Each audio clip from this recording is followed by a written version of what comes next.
शुभेच्छु दर्शकों, आपका एक बार फिर से स्वागत है। आज हम कुछ सूक्तिपरक कथाओं को लेकर के आपकी सेवा में उपस्थित हुए हैं। आपके मनोरंजन के लिए इसे सुनाना है हमको, और आप इसको ध्यानपूर्वक सुनिए। जो भी इसमें आपको अच्छा लगे, तो हमने पहले भी कहा है कि जो भी अच्छाई समझ में आए वो आपका बड़प्पन है, और जो उसमें त्रुटि समझ में आती हो उसे हमको अवगत कराने का कष्ट कीजिए। धन्यवाद। पहली कहानी हम लेकर के आए हैं, महाभारत से जुड़ा हुआ एक ग्रंथ है जिसका नाम है किरातार्जुनीयम, जिसके रचयिता भारवी हैं। महाराज सिंह विष्णु के राज्य में भारवी कवि थे और बहुत अच्छे कवि थे। भारवी अच्छे खासे गृहस्थ भी थे और इनको किसी भी वस्तु की कोई कमी नहीं थी।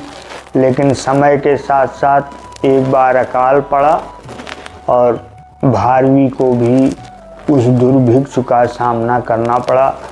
परिणाम यह हुआ कि भारवी के पास कोई ऐसी वस्तु नहीं रह गई जिससे उनका जीवन यापन बहुत कायदे से हो सके। बड़ी चिंता में थे, बड़ी ग्लानि थी उनको।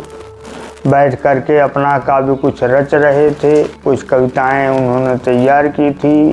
कविताओं का मतलब श्लोक समझिएगा, क्योंकि वो ज़माना संस्कृत का था, आज की तरह हिंदी नहीं लिखी जाती थी।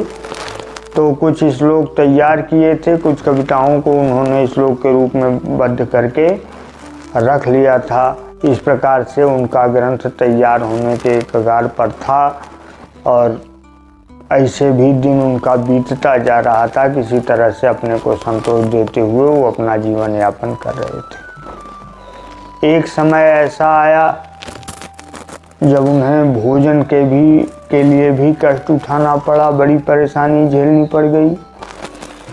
और सबसे बड़ी बात यह है कि उनके घर में एक छोटा शिशु भी था जो दूध के लिए रो रहा था। उनकी पत्नी को यह बात बिल्कुल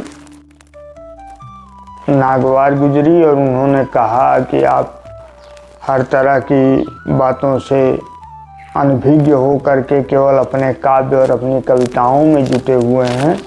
क्या देखिए, बच्चा रो रहा है, आपकी कविता क्या दे रही है इसको कि जिसके लिए हम मान लें कि नहीं, आपका कार्य बहुत अच्छा चल रहा है, आपकी कविता उसको दे रही है कुछ। भारवी को बड़ी निराशा हुई। उन्होंने एक लाइन श्लोक की लिख करके दे दिया अपनी पत्नी को और कहा कि तुम राजा के पास चली जाओ और राजा को यह दे देना। उसके बाद देखो राजा क्या करते हैं। वो ले करके वो कविता का वो श्लोक का अंश ले करके राजा के पास पहुंची। राजा ने उसे पढ़ा और इनको कुछ पुरस्कार दे करके वापस किया। और राजा को वह अंश इतना जम गया, इतना अच्छा लगा कि उन्होंने उसे सोने की एक पट्टिका पर लगवा करके उसको अपने बिल्कुल आवास में ही ठीक सामने लगवा दिया। इसके बाद दिन बीतने लगे। कुछ दिन पूरा हुआ, समावर्तन संस्कार राजकुमार का पूरा हुआ था।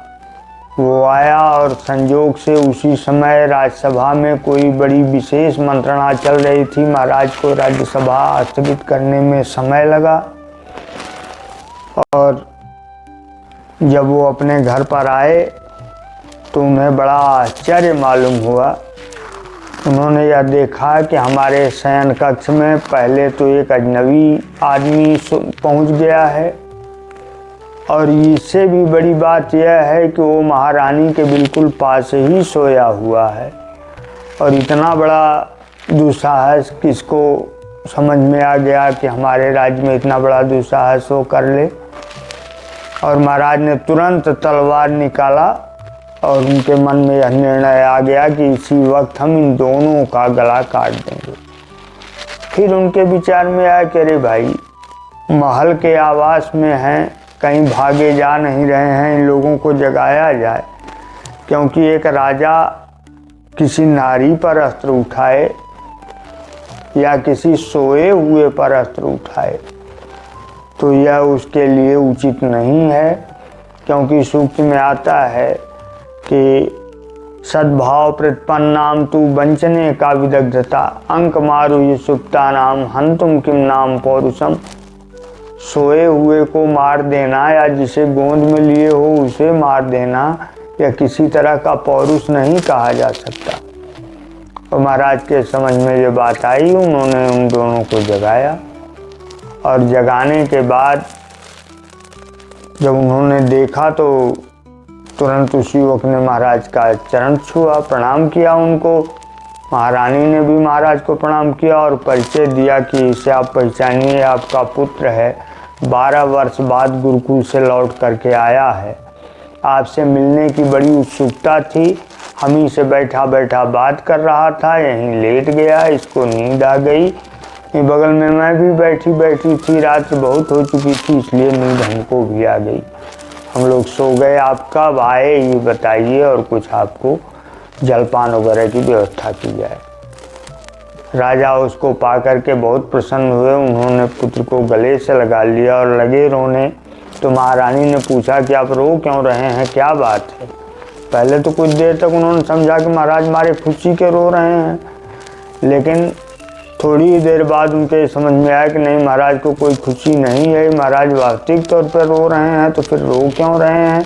महारानी ने जानना चाहा तो उन्होंने कहा कि महारानी आज एक अनिष्ट होने से बच गया मुझसे। महारानी ने पूछा क्या हुआ, उन्होंने अपनी पूरी घटना सुना डाली कि जब ये युवक हुआ बालक, यह बालक जो अब युवक हो चुका है वो तुम्हारे पास ही पड़ा हुआ था, तो मुझे देख करके इतना क्रोध आया कि मैंने सोचा कि तुम दोनों का गला अलग कर दूं उससे। लेकिन सामने लगी हुई इस स्वर्ण पट्टिका पर लिखे हुए श्लोक का वो अंश मुझे रोक दिया और मेरे मन में विचार आया कि हाँ ऐसा देख लेना चाहिए। तो मैंने तुम दोनों को जगाया और वास्तविकता मालूम हुई। वह श्लोक था जो स्वर्ण पट्टिका पर लिखा हुआ था, वो श्लोक था सहसा न विदधीत क्रियाम अविवेकः परमं परापदम।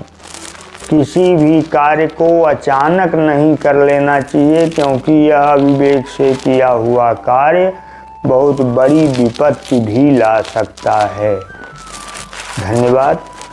आज के लिए बस इतना ही।